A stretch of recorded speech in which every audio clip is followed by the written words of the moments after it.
People are turning out against seeing a huge rip-off from Wall Street, knowing that our country had been severely ripped off. Then there's no culpability to that. Mm-hmm. Seeing their homes being lost, seeing skyrocketing prices of healthcare, not a middle class that's in free fall, plummeting to the bottom falling completely out, living on the streets without any hope of ever working their way out. Students so buried in debt, no hope of ever working their way out of that debt. People so deeply indebted because they can't make a working wage that they have to live off their credit cards or take out another mortgage. There's a hopelessness that's descended upon people. And that hopelessness,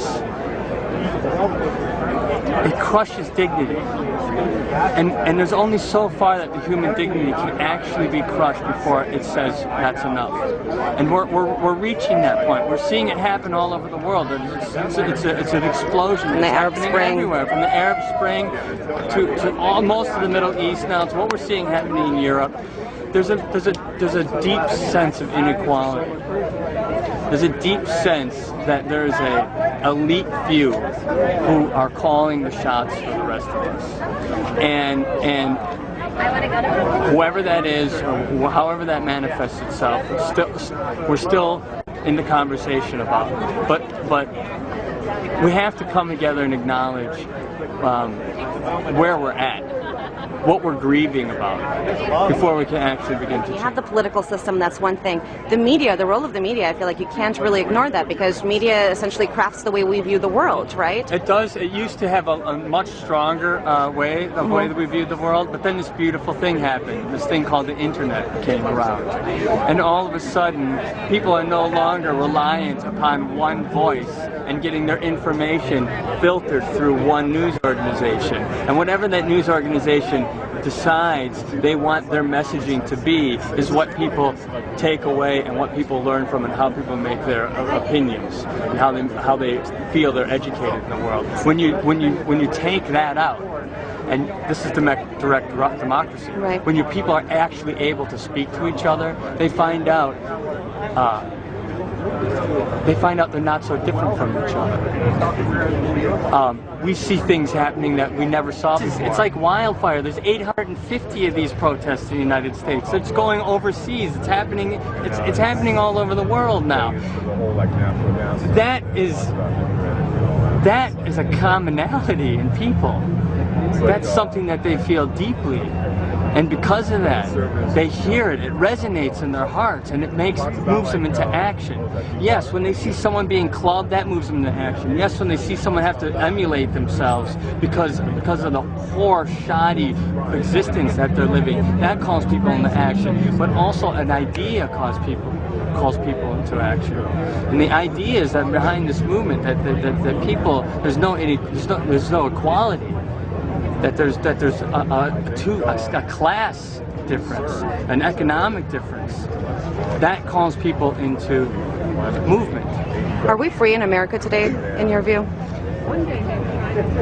You're as free as you are free financially. If you got the dough, you could do whatever you want to do. If you don't, you're done. You're stuck in the system. And that's not right. It's not democracy. America was built on laws. We're a land of laws. But when we see these offenders, people who've stolen huge sections of our wealth, huge sections of our savings, when we see them walk away free, when we see war criminals walk away free because they're a politician, that we don't... Like who? Pardon me? Like who?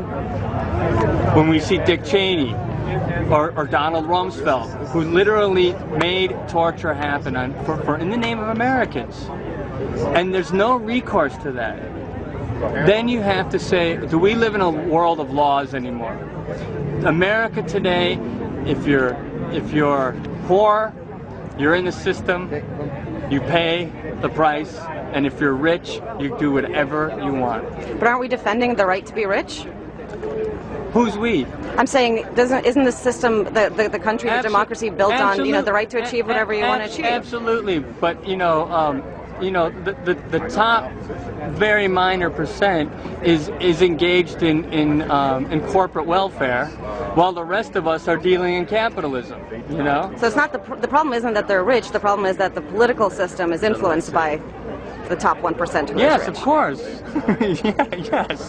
Yes. It's not that they're rich. It's that they're influencing the system. They're gaming the system. That they're fight against the bigger corporations because they've gamed the regulatory process. They've gamed the politicians. They've gamed the system so badly that you can't have competition anymore. And that's what this is about. This is not an anti-capitalist movement per se. This is a movement about equality and a democracy and liberty and justice and the rule of law. Those are deep democratic principles that have been completely forgotten. I have my problems with this, the whole system. I mean, the whole way it's set up. You have to get the money out of the system. When Ronald Reagan and Jimmy Carter ran against each other, they took 0 private funds. It was completely publicly funded. Okay? What happened to those days? Why are we talking billions and billions of dollars to have to run for president? Where does that money come from? People say to me, well, it's the politicians, they're the puppets. And I say to them, well, then who's pulling the strings? If they're the puppets, then someone is pulling the strings. Who are those people? And why are they allowed to do that? So who are those people? Jamie Dimon, JP Morgan Chase? That's what we're all finding out now. We have ideas, but there's never been a serious investigation into this. Do we really know what happened? Do we really know who did it? Do we really know how it came to pass? But the thing is, you speak out about that in the media, and you're painted as a crazy person, a nut, a lefty communist. I have no control over the way the media paints me. And I'm just proverbial you. Or anybody has any control over them. But that's changing because they're starting to lose their the gatekeepers esteem. There's only so much obfuscation the media can do before people start to get savvy about it. When you have 700 people arrested and nobody talks about it,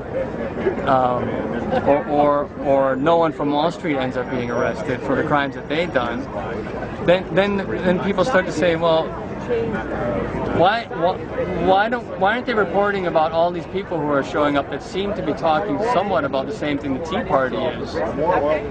But they give the Tea Party, four Tea Party people show up at something and it's a national holiday. Why do you think that is?